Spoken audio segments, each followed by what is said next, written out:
In Chapter 46, Under the Umbrella. While Laurie and Amy were taking conjugal strolls over velvet carpets, as they set their house in order and planned a blissful future, Mr. Bear and Joe were enjoying promenades of a different sort along muddy roads and sodden fields. "I always do take a walk toward evening, and I don't know why I should give it up, just because I often happen to meet the Professor on his way out," said Joe to herself, after 2 or 3 encounters, for though there were 2 paths to Meg's, whichever one she took she was sure to meet him, either going or returning. He was always walking rapidly, and never seemed to see her till quite close, when he would look as if his short-sighted eyes had failed to recognize the approaching lady till that moment. Then, if she was going to Meg's, he always had something for the babies. If her face was turned homeward, he had merely strolled down to see the river, and was just returning, unless they were tired of his frequent calls. Under the circumstances, what could Joe do but greet him civilly and invite him in? If she was tired of his visits, she concealed her weariness with perfect skill, and took care that there should be coffee for supper, as Friedrich, Mr. Bear, doesn't like tea. By the second week, everyone knew perfectly well what was going on, yet everyone tried to look as if they were stone blind to the changes in Joe's face. They never asked why she sang about her work, did up her hair 3 times a day, and got so blooming with her evening exercise, and no one seemed to have the slightest suspicion that Professor Bear, while talking philosophy with the father, was giving the daughter lessons in love. Joe couldn't even lose her heart in a decorous manner, but sternly tried to quench her feelings, and, failing to do so, led a somewhat agitated life. She was mortally afraid of being laughed at for surrendering, after her many and vehement declarations of independence. Laurie was her especial dread, but thanks to the new manager, he behaved with praiseworthy propriety, never called Mr. Bear a capital old fellow in public, never alluded, in the remotest manner, to Joe's improved appearance, or expressed the least surprise at seeing the Professor's hat on the Marches Hall table nearly every evening. But he exulted in private, and longed for the time to come when he could give Joe a piece of plate, with a bear and a ragged staff on it as an appropriate coat of arms. For a fortnight the Professor came and went with lover-like regularity. Then he stayed away for 3 whole days, and made no sign, a proceeding which caused everybody to look sober, and Joe to become pensive at first, and then, alas for romance, very cross. "Disgusted, I dare say, and gone home as suddenly as he came. It's nothing to me, of course, but I should think he would have come and bid us good-bye like a gentleman," she said to herself, with a despairing look at the gate, as she put on her things for the customary walk one dull afternoon. "You'd better take the little umbrella, dear. It looks like rain," said her mother, observing that she had on her new bonnet, but not alluding to the fact. "Yes, Marmee. Do you want anything in town? I've got to run in and get some paper," returned Joe, pulling out the bow under her chin before the glass as an excuse for not looking at her mother. "Yes, I want some twilled silesia, a paper of No. 9 needles, and 2 yards of narrow lavender ribbon. Have you got your thick boots on, and something warm under your cloak?" "I believe so," answered Joe absently.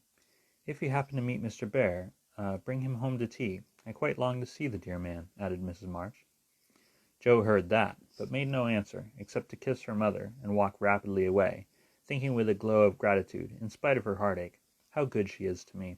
What do girls do who haven't any mothers to help them through their troubles?" The dry goods stores were not down among the counting-houses, banks, and wholesale warerooms, where gentlemen most do congregate. But Joe found herself in that part of the city where she did a single errand, loitering along as if waiting for someone, examining engineering instruments in one window, and samples of wool in another, with most unfeminine interest, tumbling over barrels, being half smothered by descending bales, and hustled unceremoniously by busy men who looked as if they wondered how the deuce she got here. A drop of rain on her cheek recalled her thoughts from baffled hopes to ruined ribbons, for the drops continued to fall, and being a woman as well as a lover, she felt that, though it was too late to save her heart, she might her bonnet. Now she remembered the little umbrella, which she had forgotten to take in her hurry to be off, but regret was unavailing, and nothing could be done but borrow one or submit to a drenching. She looked up at the lowering sky, down at the crimson bough already flecked with black, forward along the muddy street, then one long lingering look behind, at a certain grimy warehouse with Hoffman, Schwartz & Co. over the door, and said to herself, with a sternly reproachful air, It serves me right. What business had I to put on all my best things and come philandering down here, hoping to see the professor? Joe, I'm ashamed of you. No, you shall not go there to borrow an umbrella, or find out where he is from his friends. You shall trudge away and do your errands in the rain, and if you catch your death and ruin your bonnet, it's no more than you deserve. Now then." With that, she rushed across the street so impetuously that she narrowly escaped annihilation from a passing truck, and precipitated herself into the arms of a stately old gentleman, who said, "I beg your pardon, ma'am," and looked mortally offended. Somewhat daunted, Jo righted herself, spread her handkerchief over the devoted ribbons, and putting the temptation behind her, hurried on, with increasing dampness about the ankles, and much clashing of umbrellas overhead. The fact that a somewhat dilapidated blue one remained stationary above the unprotected bonnet attracted her attention, and looking up, she saw Mr. Bear looking down.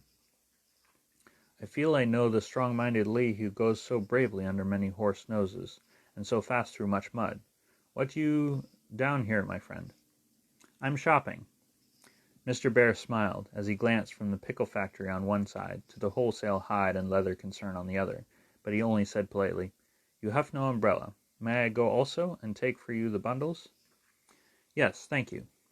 Jo's cheeks were as red as her ribbon, and she wondered what he thought of her, but she didn't care, for in a minute she found herself walking away arm in arm with her professor, feeling as if the sun had suddenly burst out with uncommon brilliancy, that the world was all right again, and that one thoroughly happy woman was paddling through the wet that day. "We thought you had gone," said Jo hastily, for she knew he was looking at her. Her bonnet wasn't big enough to hide her face, and she feared he might think the joy it betrayed unmaidenly. "Did you believe I should go with no farewell? Did you believe I should go with no farewell to those who have been so heavenly kind to me?" he asked so reproachfully that she felt as if she had insulted him by the suggestion, and answered heartily, "No, I didn't. I knew you were busy with your own affairs, but we rather missed you, father and mother especially." "And you?" "I'm always glad to see you, sir." In her anxiety to keep her voice quite calm, Jo made it rather cool, and the frosty little monosyllable at the end seemed to chill the professor, for his smile vanished, as he said gravely, "I thank you, and come one more time before I go." "You are going, then?" "I have no longer any business here. It is done." "Successfully, I hope?" asked Jo, for the bitterness of disappointment was in that short reply of his. "I ought to think so, for I have a way open to me by which I can make my bread and give my younglings much help." "Tell me, please. I like to know all about the boys," said Jo eagerly. "That is so kind. I gladly tell you. My friends find for me a place in a college where I teach as at home, and earn enough to make the way smooth for Franz and Emil. For this I should be grateful, should I not?" "Indeed you should. How splendid it will be to have you doing what you like, and be able to see you often, and the boys," cried Jo, clinging to the lads as an excuse for the satisfaction she could not help betraying. "Ah, but we shall not meet often, I fear. This place is at the west." "So far away!" and Jo left her skirts to their fate, as if it didn't matter now what became of her clothes or herself. Mr. Bear could read several languages, but he had not learned to read women yet. He flattered himself that he knew Jo pretty well, and was therefore much amazed by the contradiction of voice, face, and manner, which she showed him in rapid succession that day, for she was in half a dozen different moods in the course of half an hour. When she met him she looked surprised, though it was impossible to help suspecting that she had come for that express purpose. When he offered her his arm, she took it with a look that filled him with delight. But when he asked if she missed him, she gave such a chilly formal reply that despair fell upon him. On learning his good fortune, she almost clapped her hands. Was the joy all for the boys? Then, on hearing his destination, she said, so far away, in a tone of despair that lifted him on to a pinnacle of hope. But the next minute she tumbled him down again by observing, like one entirely absorbed in the matter, "Here's my place for errands. Will you come in? It won't take long." Jo rather prided herself upon her shopping capabilities, and particularly wished to impress her escort with the neatness and dispatch with which she would accomplish the business. But, owing to the flutter she was in, everything went amiss.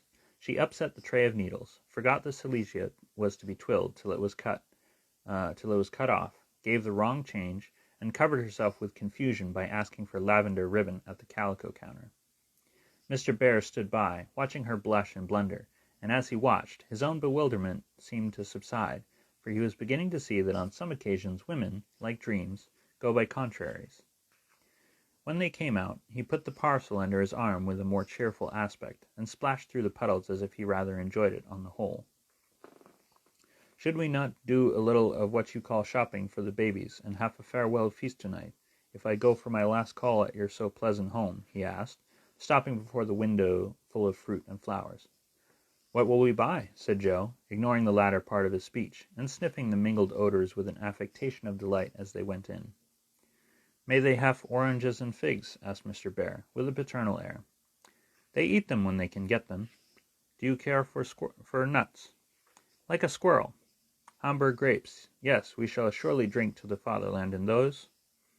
Joe frowned upon that last piece of extravagance, and asked why he didn't buy a frail of dates, a cask of raisins, and a bag of almonds, and done with it. Whereat Mr. Bear confiscated her purse, produced his own, and finished the marketing by buying several pounds of grapes, a pot of rosy daisies, and a pretty jar of honey, to be regarded in the light of a demijohn. Then, distorting his pockets with the knobby bundles, and giving her the flowers to hold, he put up the old umbrella, and they travelled on again. "Miss Marsh, I have a great favour to ask of you," began the professor, after a moist promenade of half a block. "Yes, sir," and Joe's heart began to beat so hard she was afraid he would hear it. "I am bold to say it in spite of the rain, because so short a time remains to me." "Yes, sir," and Joe nearly crushed the small flower pot with the sudden squeeze she gave it. "I wish to get a little dress for my Tina, and I am too stupid to go alone. Will you kindly give me a word of taste and help?" "Yes, sir," and Joe felt as calm and cool all of a sudden as if she had stepped into a refrigerator. "Perhaps also a shawl for Tina's mother, she is so poor and sick, and the husband is such a care. Yes, yes, a thick warm shawl will be a friendly thing to take to the little mother."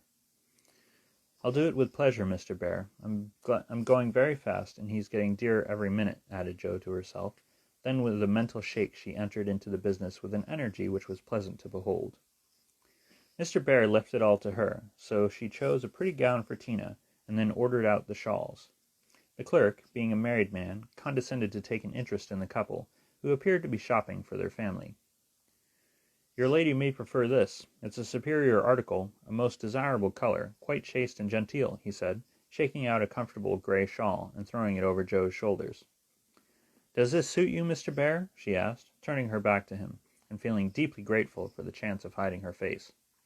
"Excellently well. We will have it," answered the professor, smiling to himself as he paid for it, while Joe continued to rummage the counters like a confirmed bargain hunter. "Now shall we go home?" he asked, as if the words were very pleasant to him. "Yes, it's late, and I'm so tired." Joe's voice was more pathetic than she knew, for now the sun seemed to have gone in as suddenly as it came out. The world grew muddy and miserable again, and for the first time she discovered that her feet were cold, her head ached, and that her heart was colder than the former, fuller of pain than the latter. Mr. Bear was going away. He only cared for her as a friend. It was all a mistake, and the sooner it was over the better. With this idea in her head, she hailed an approaching omnibus with such a hasty gesture that the daisies flew out of the pot and were badly damaged. "This is not our omnibus," said the professor, waving the loaded vehicle away, and stopping to pick up the poor little flowers. "I beg your pardon, I didn't see the name distinctly. Never mind, I can walk. I'm used to plodding in the mud," returned Joe, winking hard, because she would have died rather than openly wipe her eyes.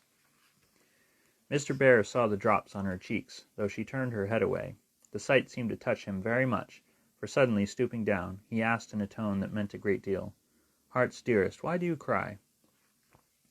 Now, if Joe had not been new to this sort of thing, she would have said she wasn't crying, had a cold in her head, or told any other feminine fib proper to the occasion. Instead, with which that undignified creature answered, with an irrepressible sob, "Because you are going away." "Ach, mein Gott, that is so good!" cried Mr. Bear, managing to clasp his hands in spite of the umbrella and the bundles. "Joe, I have nothing but much love to give you. I come to see if you could care for it, and I waited to be sure I was something more than a friend. Am I? Can you make a little place in your heart for old Fritz?" he added, all in one breath. "Oh, yes," said Joe, and he was quite satisfied, for she folded both hands over his arm, and looked up at him with an expression that plainly showed how happy she would be to walk through life beside him, even though she had no better shelter than the old umbrella, if he carried it. It was certainly proposing under difficulties, for even if he had desired to do so, Mr. Bear could not get down upon his knees, on account of the mud. Neither could he offer Joe his hand, except figuratively, for both were full. Much less could he indulge in tender demonstrations in the open street, though he was near it. So the only way in which he could express his rapture was to look at her, with an expression which glorified his face to such a degree that there was actually seemed to be a little rainbows in the drops that sparkled on his beard. If he had not loved Joe very much, I don't think he would have done it then, for she looked far from lovely, with her skirts in a deplorable state, her rubber boots splashed to the ankle, and her bonnet a ruin. Fortunately, Mr. Bear considered her the most beautiful woman living, and she found him more Jove-like than ever, though his hat brim was quite limp with the little rills trickling thence on his shoulders, for he held the umbrella all over Joe, and every finger of his gloves needed. Passers-by probably thought them a pair of harmless lunatics, for they entirely forgot to hail the bus, and strolled leisurely along, oblivious of the deepening dusk and fog. Little they cared what anybody thought, for they were enjoying the happy hour that seldom comes but once in any life, the magical moment which bestows youth on the old, beauty on the plain, wealth on the poor, and gives human hearts a foretaste of heaven. The professor looked as if he had conquered a kingdom, and the world had nothing more to offer him in the way of bliss, while Joe trudged beside him, feeling as if her place had always been there, and wondering how she ever could have chosen any other lot. Of course she was the first to speak, intelligibly I mean, for the emotional remarks which followed her impetuous "oh yes" were not of a coherent or reportable character. "Friedrich, why didn't you—" "Ah, heavens, she gives me the name that no one speaks since Mina died," cried the professor, pausing in a puddle to regard her with grateful delight. "I always call you so to myself. I forgot, but I won't, unless you like it." "Like it! It is more sweet to me than I can tell. Say thou also, and I shall say your language is almost as beautiful as mine." "Isn't thou a little sentimental?" asked Joe, privately thinking it a lovely monosyllable. "Sentimental? Yes, thank God, we Germans believe in sentiment, and keep ourselves young mit it. Your English, you, is so cold. Say thou, heart's dearest, it means so much to me," pleaded Mr. Bear, more like a romantic student than a grave professor. "Well then, why didn't thou tell me all this sooner?" asked Joe bashfully. "Now I shall have to show thee all my heart, and I so gladly will, because thou dost take care of it hereafter. See then, my Joe. Ah, the dear funny little name. I had a wish to tell something the day I said good-bye in New York, but I thought the handsome friend was betrothed to thee, and so I spoke not. Wouldst thou have said yes, then, if I had spoken?" "I don't know. I'm afraid not, for I didn't have any heart just then." "Prut, that I do not believe. It was asleep till the fairy prince came through the wood, and waked it up. Ah well, die erste Liebe ist die beste, but that I should not expect." "Yes, the first love is the best, so be contented, for I never had another. Teddy was only a boy, and soon got over his little fancy," said Joe, anxious to correct the professor's mistake. "Good, then I shall rest happy, and be sure that thou givest me all I have waited so long. I am grown selfish, as thou wilt find, Professorin." "I like that," cried Joe, delighted with her new name. "Now tell me what brought you, at last, just when I most wanted you." "This," and Mr. Bear took a little worn paper out of his waistcoat pocket. Joe unfolded it, and looked much abashed, for it was one of her own contributions to a paper that paid for poetry, which accounted for her sending it on occasional attempt. "How could that bring you?" she asked, wondering what he meant. "I found it by chance. I knew it by the names and the initials, and in it there was one little verse that seemed to call to me. Read and find him. I will see that you go not in the wet." Joe obeyed, and hastily skimmed through the lines that she had christened "In the Garret." "Four little chests, all in a row, dim with dust and worn with time, all fashioned and filled, long ago, by children now in their prime. Four little keys hung side by side, with faded ribbons, brave and gay, one fastened there with childish pride, long ago, on a rainy day. Four little names, one on each lid, carved out by a boyish hand, and underneath there lieth hid histories of the happy band, once playing there, and pausing oft to hear the sweet refrain that came and went on the roof aloft in the falling summer rain. Meg on the first lid, smooth and fair, I look in with loving eyes, For folded here, with well-known care, a goodly gathering lies, the record of a peaceful life, gifts to gentle child and girl, a bridal gown, lines to a wife, a tiny shoe, a baby curl. No toys in this first chest remain, for all are carried away, in their old age, to join again in another small Meg's play. Ah, happy mother, well I know, you hear like a sweet refrain, lullabies ever, soft and low, in the falling summer rain.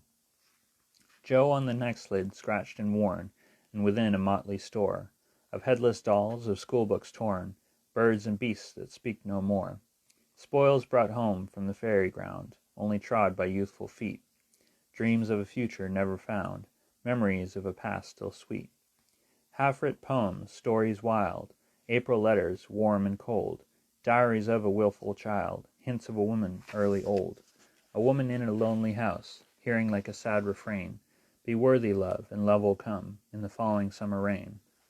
My Beth, the dust is always swept from the lid that bears your name, as if by loving eyes that wept, by careful hands that often came. Death canonized for us one saint, ever less human than divine. And still we lay, with tender plaint, relics in this household shrine. The silver bell, so seldom rung, the little cap which last she wore, the fair, dead Catherine that hung, by angels borne above her door. The songs she sang, without lament, in her prison house of pain, forever they are sweetly blent with the falling summer rain. Upon the last lid's polished field, legend now both fair and true, a gallant knight bears on his shield, Amy, in letters gold and blue. Within lie snoods that bound her hair, slippers that have danced their last, faded flowers laid by with care, fans whose airy toils are past. Gay valentines, all ardent flames, trifles that have borne their part, and girlish hopes and fears and shames, the record of a maiden heart. Now learning fairer, truer spells, hearing like a blithe refrain, the silver sound of bridal bells in the falling summer rain. 4 little chests all in a row, dim with dust and worn with time. 4 women taught by weal and woe to love and labor in their prime. 4 sisters, parted for an hour, none lost, one only gone before, made by love's immortal power, nearest and dearest evermore. Oh, when these hidden stores of ours lie open to the Father's sight, may they be rich in golden hours, deeds that show fairer for the light. Lives whose brave music long shall ring, like a spirit-stirring strain, souls that shall gladly soar and sing in the long sunshine after rain. It's very bad poetry, but I felt it when I wrote it, one day when I was very lonely and had a good cry on a rag bag. I never thought it would go where it could tell tales, said Joe, tearing up the verses the professor had treasured so long. Let it go. It has done its duty, and I will have a fresh one when I read all the brown book in which she keeps her little secrets, said Mr. Bear, with a smile, as he watched the fragments fly away on the wind. Yes, he added earnestly, I read that, and I think to myself, she has sorrow, she is lonely, she would find comfort in true love. I have a heart full for her. Shall I not go and say, if this is not too poor a thing to give for what I shall hope to receive, take it in God's name? And so you came to find that it was not too poor, but the one precious thing I needed, whispered Joe. I had no courage to think that at first, heavenly kind as was your welcome to me. But soon I began to hope, and then I said, I will have her if I die for it, and so I will, cried Mr. Bear, with a defiant nod, as if the walls of mist closing around them were barriers which he was to surmount, or valiantly knock down. Joe thought that was splendid, and resolved to be worthy of her knight, though he did not come prancing on a charger in gorgeous array. What made you stay away so long? She asked presently, finding it so pleasant to ask confidential questions and get delightful answers that she could not keep silent. It was not easy, but I could not find the heart to take you from that so happy home until I could have a prospect of one to give you, after much time, perhaps, and hard work. How could I ask you to give up so much for a poor old fellow, who has no fortune but a little learning? I'm glad you are poor. I couldn't bear a rich husband, said Joe, decidedly, adding, in softer tones, don't fear poverty. I've known it long enough to lose my dread and be happy working for those I love. And don't call yourself old. 40 is the prime of life. I couldn't help loving you if you were 70. The professor found that so touching that he would have been glad of his handkerchief if he could have got at it. As he couldn't, Joe wiped his eyes for him, and said, laughing as she took away the bundle or two, "I may be strong-minded, but no one can say I'm out of my sphere now, for a woman's special mission is supposed to be drying tears and bearing burdens. I'm to carry my share, Friedrich, and help to earn the home. Make up your mind to that, or I'll never go," she added resolutely, as he tried to reclaim his load. "We shall see. Have you patience to wait a long time, Joe? I must go away and do my work alone. I must help my boys first, because, even for you, I may not break my word to Mina.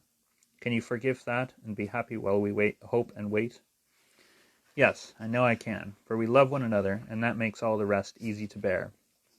I have my duty also, and my work. I couldn't enjoy myself if I neglected them, even for you, so there's no need of hurry or impatience. You can do your part out west, I can do mine here, and both be happy, hoping for the best, and leaving the future to be as God wills." "Ah, thou givest me such hope and courage, and I have nothing to give back but a full heart and these empty hands," cried the professor, quite overcome. Joe never would learn to be proper, for when he said this as they stood upon the steps, she just put both hands into his, whispering tenderly, "Not empty now," and stooping down, kissed her Friedrich under the umbrella. It was dreadful, but she would have done it if a flock of draggle-tailed sparrows on the hedge had been human beings, for she was very far gone indeed, and quite regardless of everything but her own happiness. Though it came in such a very simple guise, that was the crowning moment of both their lives, when turning from the night and storm and loneliness to the household, light and warmth and peace waiting to receive them, with a glad "Welcome home," Joe led her lover in, and shut the door. And thus ends chapter 46. I love you all. Have a good night.